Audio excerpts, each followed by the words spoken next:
Hey everybody! Today we are painting some avocados. Have you ever painted avocados before?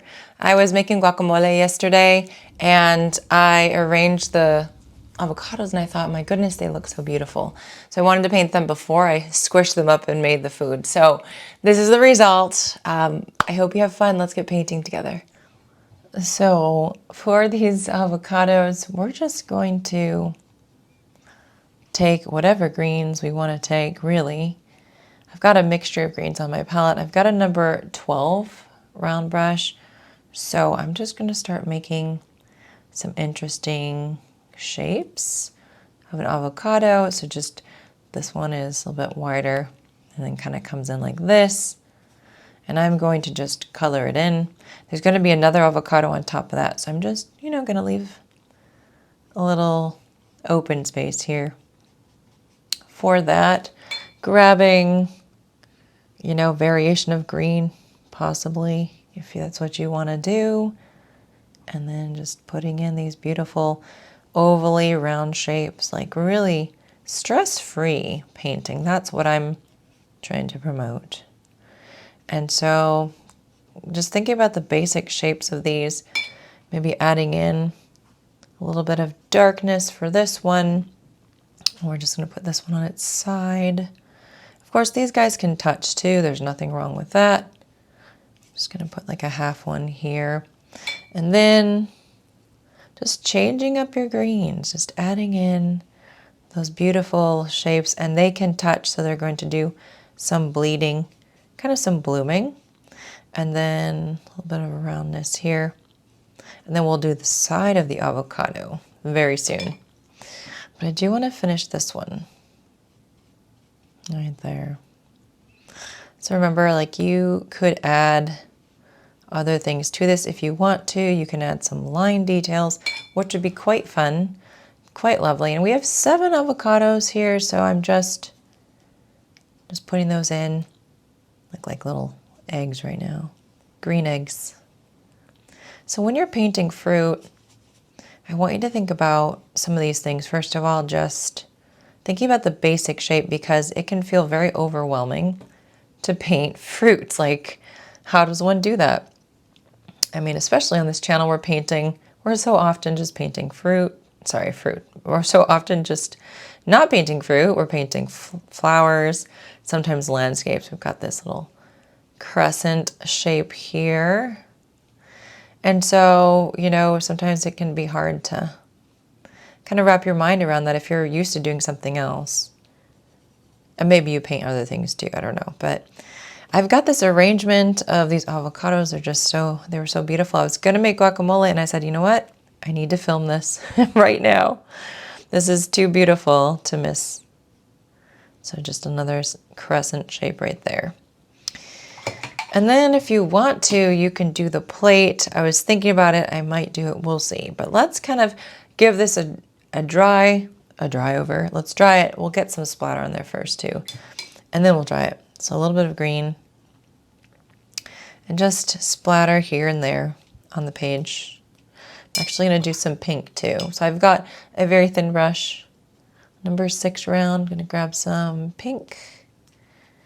Just a little bit of pink in there. It's okay if it goes on the avocado. Adds to the art. Okay, we'll dry this and we'll be right back.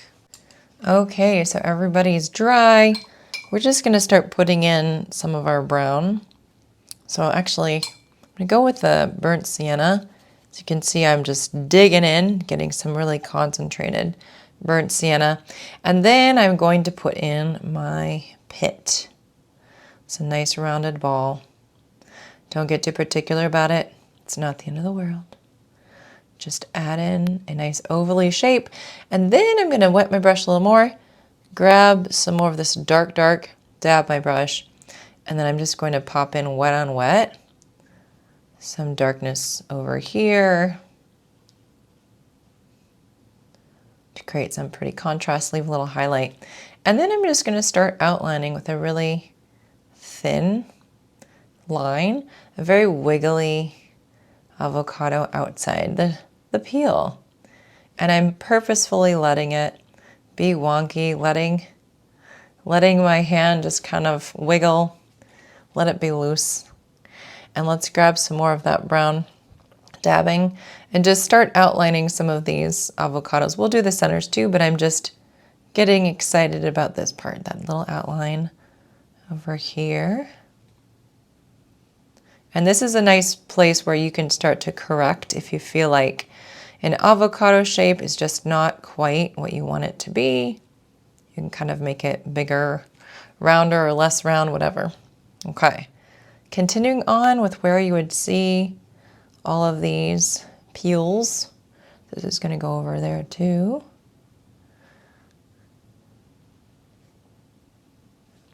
And then continue, dab your brush over here. Now this one is going to have more of an intense side. So you can do black or brown, whatever you'd like, but you can see more of the side of this avocado here. And so then it's going to go a little bit thicker.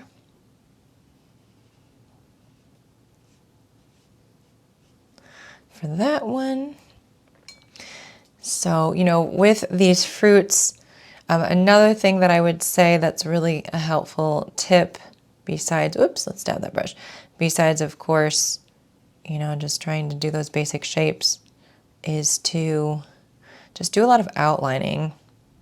So maybe you're going to use some mixed media, or you're going to use like around the shape, the edges.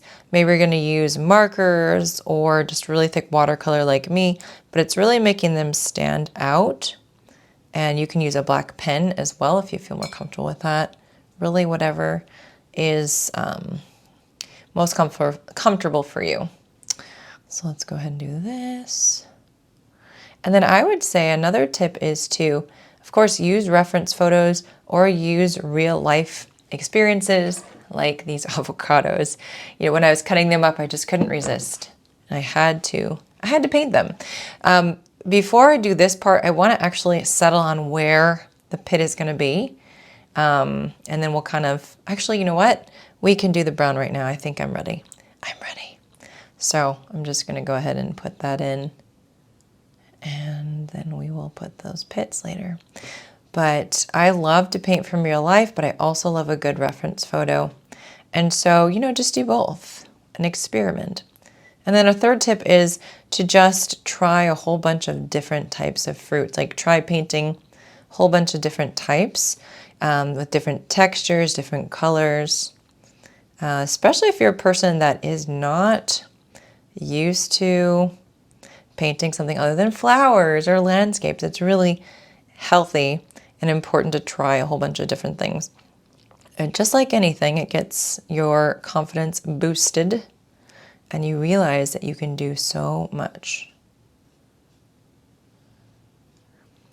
All right, so we're gonna leave it like that for now. I'm gonna go back with that burnt sienna and add in my avocado pit.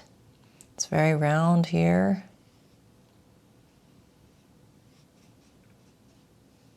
And then the darker brown, wet on wet.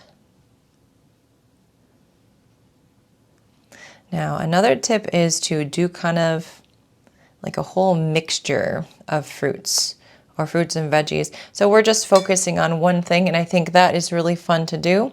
But then when you're done focusing on one type of object, try doing a mixture altogether and adding those, you know, details in and just see how that comes to life for you. Because it's good to do a study like this of just one thing, but then it can be fun even to make your own composition and just start putting things together on one paper. It just boosts your confidence and gives you just a different perspective on how to paint. I'm going to grab this green here, I'm going to dab it, and I'm wanting to do a little indentation here where the pit was. So let's see if we can kind of make that happen. A little bit of darkness here, we've taken the pit out.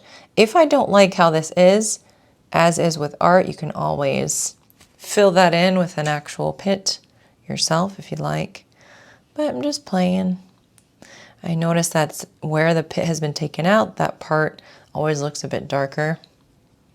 So we're just kind of playing with that to see what that's going to look like.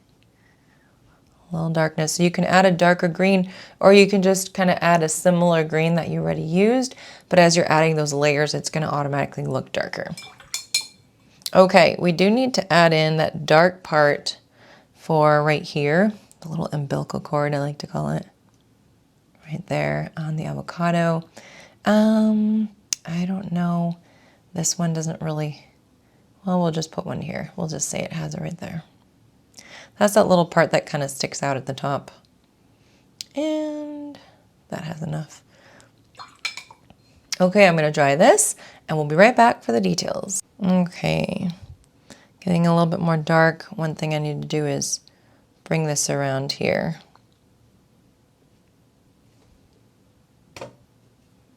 Okay, clean the brush. Sometimes I like to add in a little extra texture, which means just with my smaller brush, a little bit more watercolor, just kind of putting that in there. A little bit of some green marks, just really light, and it's going to dry pretty light too, but this is just going to give little expressive texture details. And adding in some bright colors like pink or something can also be pretty fun. I'll show you what that looks like in just a second. I think this needs to also have some brown. Not sure what I was doing there. Need to connect that right there. So if you're liking this video, definitely hit like on the like button so that other people can see that you are enjoying this video and they can take a look, take a gander, and learn to paint this with us. For this one here, I just want to go a tad darker just on the outside. So I'm just going to do that. Another layer, even if it's the same color, is going to give the appearance of darkness because, or of a darker color because we're layering on top. Alrighty friends, so we have painted our avocados. We've had a conversation about just a few of my tips on painting fruits, and I feel like a lot of those tips can be applied to other objects as well. But thank you so much for painting with me today. Just a reminder about my art retreats linked below, my brushes, and if I do have a class next Monday, then it will be linked below also. And if you don't know what to watch next, of course, here's a video that I've picked out especially for you. Happy painting and happy mental health.